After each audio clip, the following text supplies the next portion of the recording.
transformation, ano pong ibig sabihin nun? Pag sinabing transformation, hindi lang yung ikaw ay bumait. No, hindi lang po yan. When you say transformation, even your life, even your family's life, even your way of life, your lifestyle, even your status in life, cover yun ng gospel. Yes. Yes. Mabuhay ng may kabanalan. Ang gospel po, ano? When you say gospel, ano ba Tagalog ng gospel?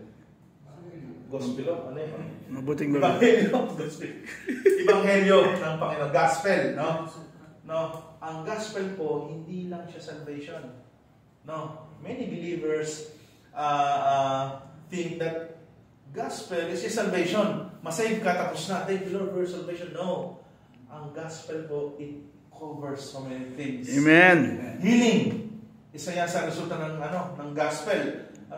Yung pagbabago ng buhay natin, ng status ng buhay natin. Bahagi yan ng gospel, no? Yung paglakad natin sa Panginoon, ng may kabanalan. That is result of the gospel, no? Hindi lang po salvation, no? Ang gospel po, hindi lang natin mararanasan after our life, no? Even dito po sa lupa, no? Yung pong bunga ng kaligtasan, mararanasan natin. Amen. Amen? Ayan. Okay, yun po yung ituturo ng buhay ni Zacchaeus sa atin sa araw na ito. Now, I have 4 questions, no? So, tuwing ako ay nag-preach, lagi akong nagtatanong, no? Pero end of the preaching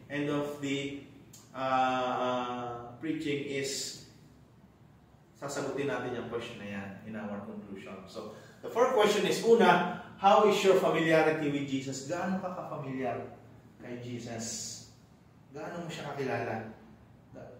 When we were young, pag sinabing Jesus, siya ay mahaba yung damit, may balabal, nakasandalyas, mahaba siguro ang bigote at balbas, long hair, at siya ay pinako sa krus.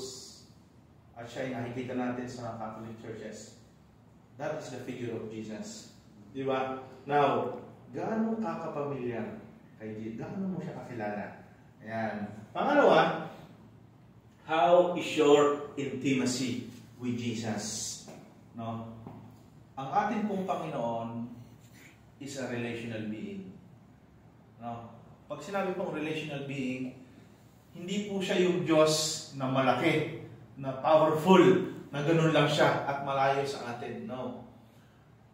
Pag sinabi pong relational being, siya yung Diyos na pwede kang magkaroon ng relationship. Gusto niyo ba yan?